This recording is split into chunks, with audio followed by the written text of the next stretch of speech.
Well, good morning, everyone. Welcome, Anna, and all of you who are watching. This is our meaningful conversations this morning, and Anna and I have decided that we're going to talk about freedom from the perspective of freedom from or freedom to. So, Anna, welcome. Lovely to have you back. Thank you, Karen. Lovely to see you too. And wonderful morning to everyone out there who are watching the live show and the meaningful conversation between Karen and Anna. Absolutely. So, Anna, I want you to kick off and really explain or give a bit of your impression around freedom and what it means to you and what you'd like to say about freedom from versus freedom to, if that's okay. Get right onto the topic. First of all, I want to say that I really love the color on you. That pink and matching pink lipsticks make you look really lovely. Thank you. And do I have the freedom to say that? Yes, absolutely. And that's an interesting question because and you've brought up some amazing points just in that one sentence, because some people, as you say, don't have the freedom within their mind to or the confidence that is connected to freedom to actually pay a compliment like that. And then many of us will not receive a compliment. Okay, so how many times have you heard someone say a compliment and then the other person will say, oh, that's old? You know, they might say, oh, what a beautiful dress, and they'll say, oh, it's really old, I've had it for years. And you know, one of the things that I learned many years ago, and I teach I work with my people to understand that allowing someone else to give you a compliment by saying thank you, simply thank you, that's all you have to say is thank you, and it allows them to give to you. Whereas when we stop people from giving to us, we're actually taking away that freedom of giving in any way. So, for example, I know someone who loves to give, loves to do things for everyone else, loves to offer people to come and stay, loves to give in every way he can. But when other people offer the same to him, he says, oh, no, I'm not going to bother them. I won't go and stay, or I won't do this, or I won't do that. And, you know, that's the thing that many of us don't realize is by allowing someone to give a compliment, and as you said, freedom for that is giving someone a gift to be able to give to you. Great point, That's Anna. such a great point. That's why. And the question here is, what is it that's stopping us from doing what we believe to be the right thing to do, or saying what we believe to be the right thing to say? Yeah. What is it that's stopping us? Because if there's something that's stopping us from doing or saying or thinking a certain way, then we allow that thing to keep us in imprisonment somehow, which means you don't have that freedom in your way of thinking or your way of saying or your way of doing things. So what is it that's stopping us, in your opinion, Karen? What do you think?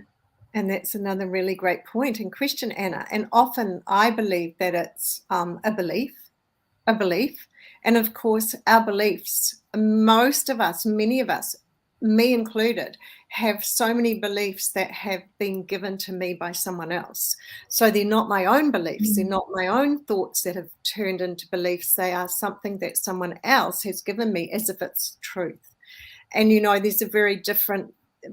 have a very different understanding of truth versus beliefs. So if I have a belief that if I say something to someone, it will not be received in a particular way, maybe it will embarrass them, maybe they will think that I'm trying to get their admiration, or, you know, we have these thoughts that go on in our head, or maybe just simply that you don't do that. It's a belief that you don't do that, you don't say that, it's not politically correct, or it's not, you know, the right thing to do. We have all these beliefs around what we can and can't do, and that if that is part of our freedom to choose or freedom to do or not to. So it might be confidence as well. It may be that somebody just doesn't have the confidence to say something to someone else that they are thinking. Or it could be that we think it will hurt the other person or make them feel sad or make them feel uncomfortable. So there's many reasons why we don't have the freedom to say something. And then it brings up the point, well, is it right to say something to someone that could offend them or hurt them? Over to you, Anna. Oh, wow. So Karen, thank you. Thank you so much for sharing those 2 points that I so resonate with, that our belief system is one of the major reason why we stop ourselves from being who we really are. Yeah. So the belief system that is given to us, rather than just sometimes it's not our own belief, but we are not aware of it. We are not even aware of the belief system that we have, and it is given to us. And why do we accept it? Why are we being, bondage by it? So, and then it somehow holds you back from being who you are, and so you cannot be confident to be the way you are. Yeah.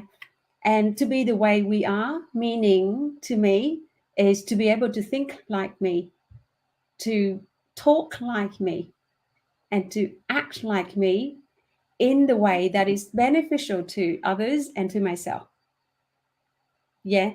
And what I consider beneficial to me and to others is up to me to make that decision. And whenever I can do that, then I feel like I'm more free to think, to express, and to do whatever I want to do, to choose to do. And that take a lot of intentional thinking, and take a lot of self-understanding, and take a lot of understanding others to be able to do that. So on that note, I looked up to see what is actually freedom. And so I found this, I'm not sure whether you ever looked up and see what is, what does it mean? And I just read it out loud now.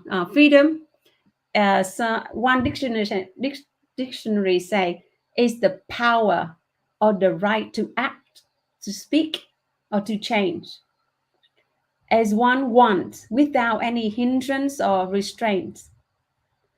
Yeah. And another dictionary stated that it is a state of being, to be liberty, to be free, rather than being in a confinement or under any restraint. So when we say confinement or restraint, like in the wartime, we talk about, being imprisoned. Somebody kept you in a prison. That is, they keep your body, and sometimes you cannot talk to anyone. You are confined in a room by yourself. So you have no connection, no expression, nothing with others. Someone shackle you down, so you can't move, you can't do. But in today life, we mostly free. We're free to go anywhere. We're free to do anything. However, there's that element of constraint that most of us put on ourselves, which is within our mind, that we put that constraint, a restraint or confinement. Yeah. So thus, what is freedom? Freedom from what? And I find in life that we often run away from something within ourselves. Run away from something within ourselves. And we feel like something chasing us within ourselves. And some people have that freedom to express, but they don't do anything. Yeah. To move forward. That is freedom, to move forward. And they choose not to move forward either. So that is me too. There was a certain time when I feel I have all the freedom to say, to speak, to do anything in Australia. No one can stop me to move forward, but I choose not to. Yeah. So what do you think? I agree with you. And, when I did my master practitioner, when I did my master training in hypnotherapy, timeline therapy, and NLP, we talked about it's a little connected with freedom. We talked about how people have different motivation, and and there's two types of motivation that people choose or prefer. Some people choose to be moving away from something they don't want, and other people choose to move forward to something they do want. And it's a way of thinking, like you say, it's a mindset. So I totally agree with you that it's the same with freedom. Oops, there's our timer for 10 minutes. So we'll wind this up in a couple of minutes. And I want to add to what you said, Anna. It's totally within here. And, you know, Mahatma Gandhi, who was imprisoned by his country all those years. Was it Mahatma Gandhi who was imprisoned by India government? All those years, and yet was able to come out and lead the country. And when asked, how did you do that? It was because of his mindset around what happened while he was in there and how he still remained free, even though he was imprisoned. And so I just wanted to bring in also the universal laws. There are 12 laws, and let's start with being. So being is I am. You know, and this is a very important state to recognize. Who are you? I am. What are you? I am. And so starting with being, the first step is recognizing that there is a law to work with, or there are universal laws. And the laws are governed by this universe. And they're spiritual in nature and invisible to the physical eye. But the laws are working all the time. Just like the law of gravity, the law of electricity, they are invisible, but they're here. And only when we work with them, we have the liberation and the freedom. So just like we learn to work with the law of electricity, we can have light wherever we want. We learn about the universal laws, and we begin having the light of opportunity, the light of encouragement, the light of support, the light of power, the light of guidance, right where you are. So each day, as you go through your days, my suggestion to all of you listening is just practice being on the inside of yourself, and you'll notice things happening in your world. But practice noticing that you get to choose what you're going to think about. You can think anything you want, but stay aware, because I'm the one who's choosing what I think, as a result, what I feel, and as a result, the actions I'm going to take. And that gives me my results in life. Wonderful, Karen. There you go. So for people listening, how can you achieve living with that being and moving forward to achieve the result in your life? If you want to get more of that, you can, where to find Karen. She's amazing, and she can guide you to, to be with yourself and be free from the mental restraint or obstacle, so that you can free yourself, not just running from something that you don't want. Because even if we run away, we free from something we don't want, we still get lost. We don't know, what is it now that I'm free from that, what's it? So we need to move forward to what we want. And sometime in life, when we move forward we have the freedom to move to what we want, and then we move away from what we don't want all at the same time anyway. So why bother running away from something we don't want? Because it takes about the same amount of effort, and actually it takes more energy to run away from something we don't want. While we just shift the focus and move toward what we want. And when we get what we want, what we don't want to disappear. Just like, I think one of our conversation, I was talking about bringing the light into the room, rather than, if the room is so dark, switch the light and turn the light on. It's easier than trying to scoop on the darkness and get the darkness out. Yeah. It's just a law, the principle of the law of nature. Turn the light on, open the window, bring the light in, make it light, make it that easier approach than to try to scoop all the darkness out of our room. And in terms of constraint on our mind, I was fortunate that I I've learned through the coaching and everything, you know, the mentorship and all the journey of building my business. I identified the 6 major constraints that we normally put on ourselves when nobody shackled with us down or anything, and nobody put us in the prison, but we shackle ourselves with Yes. these 6 constraints, which is I am nobody. That's the first one. Mm. We just believe that. We believe that I am ordinary. I don't deserve the wonderful life. That's the first. And the second is I will fail. You know, before we try anything, we already think of failure. That is the constraint. A conversation, I don't reach out to Karen because she might not talk to me. So I will fail. Yeah, that's the second. Yeah. And the third one is other people will laugh at me. So I say, Karen, your top and your lipstick works so well, so beautiful. But before I say that, I might think, oh, she may laugh at me for giving her compliments, so may not. I shouldn't say it. Yes. And that's the third. And the Mhm. fourth and the fifth is about lacking, thinking, I don't have enough knowledge, or I'm not good enough. I need more ABCD in order to do anything. Why actually we have to keep doing it, then the ABCD will appear. You know? Yes. So those 5. And the last one is the constraint. The constraint we put on ourselves is I don't know where to go. I have nowhere. I don't know what it is that I want. No vision.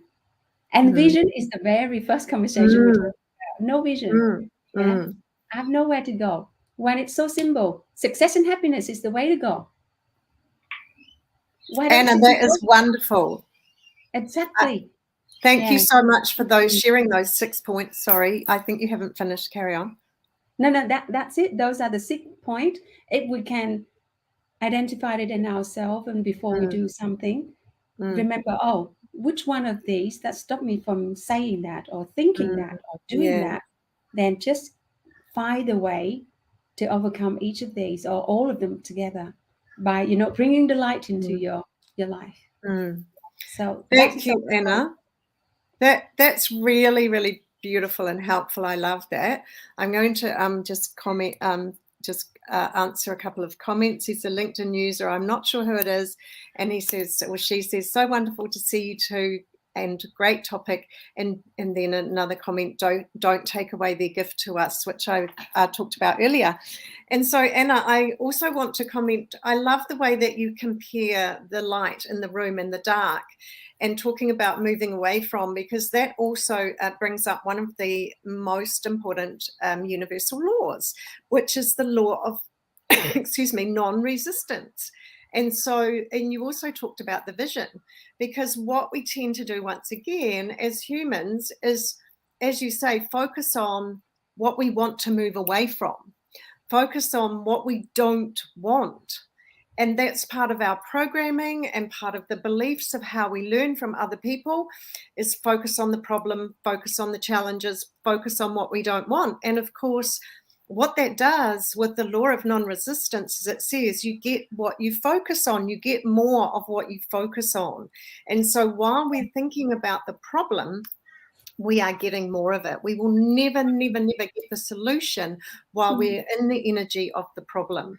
And so, as you say, put the light on, and the way we put the light on as humans as spiritual beings within our human body, is to have the destination, the vision. Where do we want to go? And so many people limit that once again by their beliefs, where they think, I can only go here, I can only do this, I can only achieve that because of my limitations. They're all perceived. Let me tell you, there's not one thing that can stop you from doing something that you can dream up.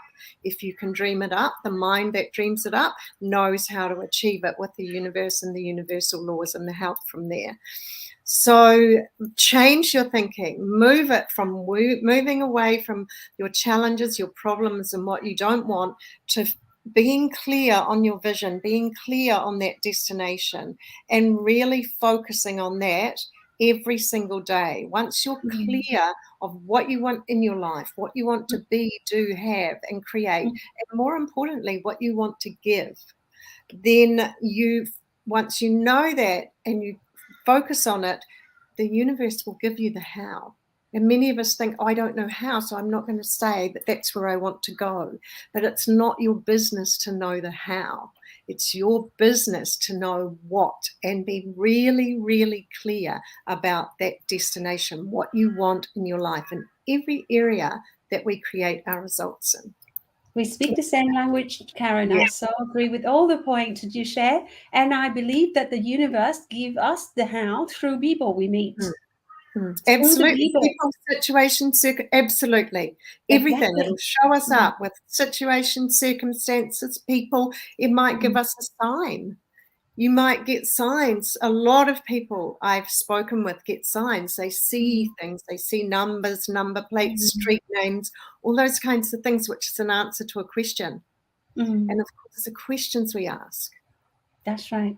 Dictate just through the conversation, through with the people we meet, and then get to understand the meaning of everything that presented to us, and be grateful for the conversation with people and the connection with people. I've heard a saying, I know the time is up, but let me just share this one saying that I've learned from my mentor, and I appreciate it a lot. Every single one that come into our life, either traveling with you along the way, or they connect you with someone who would travel with you. So every single one we meet have a purpose, either a connector or a traveler, that can go alongside you for a period of life or for a long period of life. And some people stay forever, from one chapter to another's, and that is so beautiful. And that is beautiful. Thank you, Anna. Thank you, Karen. Well, let's wind it up. Karen, so much. I appreciate this conversation. Absolutely. Same. I think that was a wonderful conversation. I've really enjoyed it. I hope all the viewers enjoy it too. And today we'll say, have the freedom. Choose what you want to do. From here, know that we all have the freedom to do what it is that we would love, and to have what it is that we would love in our lives. And it all starts with our thinking. Have a beautiful day. And when we think of something big, we will face the fear, but there's always someone who can come and guide us or travel alongside us to get us step by step on that road toward whatever we want as well. So thank you. Thank you. Have a beautiful day. Bye. Bye.